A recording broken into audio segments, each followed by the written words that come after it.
Hello dear students, welcome back to the channel Final Rules of English. आज आम केते गुड़े कॉमन एरर्स को लेकिन क्लास टे करवा आउ से कॉमन एरर्स गुड़िक हूँ आमर केतक सेंटेंस गुड़ी नहीं मुझे जो गुड़िक कि भूल अच्छी आपण मैंने देखिए आउ ठीक भूल बार करेंगे। प्रथम सेंटेंस हूँ he gave away the sweets among Rita and Gita. Gave away कहले डिस्ट्रीब्यूटेड से गीता आउ रीता मध्य मिठाई गुड़ी को बांटी देले। द्वितीय सेंटेंस हूँ his father works at a bank. तांको बापा गोटे बैंक रे काम करती। तृतीय सेंटेंस हूँ he can finish the work in Sunday. से कामटी को रविवार भितर रविवार सुधा शेष करें। आई could complete the work by 20 minutes. 4 number question मु 20 मिनिट भितर कामटी को संपूर्ण करी पारिली।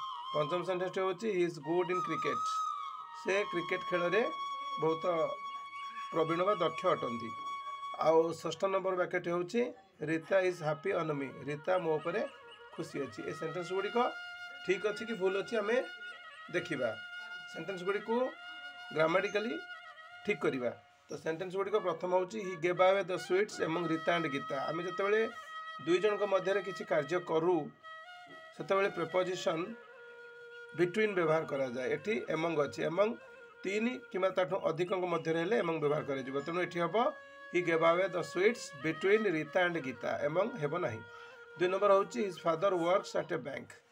व्यक्तिर कार्य करने स्थान बा चाकरी स्थान जदि गोटे बिल्डिंग होता है कोठाघर होता है तो ता पूर्वर आम प्रेपोजिशन इन व्यवहार करूँ। तेणु ये आंसर हम his father works in a bank.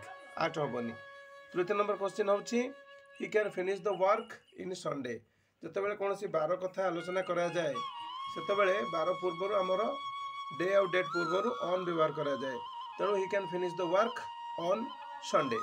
4 number question हूँ I could complete the work by 20 minutes.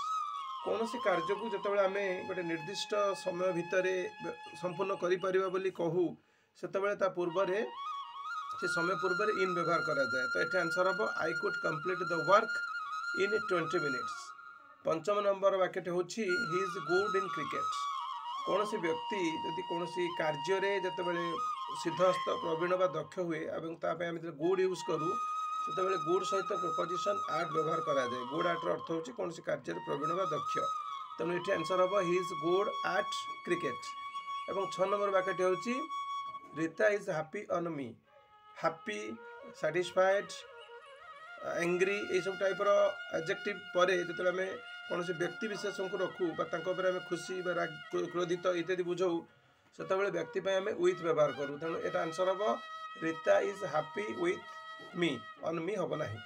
तो तुम गोटे क्वेश्चन अच्छी he went to Puri dash his car.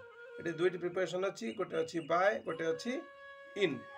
तेणु क्यों प्रिपरेशन टी ब्लैंक लगे मत कमेंट बॉक्स रे कमेंट कर। ग्रामेटिकल एरर को नहीं ये इनफॉर्मेटिव शॉर्ट देखापी मोर चैनल को लाइक शेयर और सब्सक्राइब करने भूलनी। Thank you for watching this video.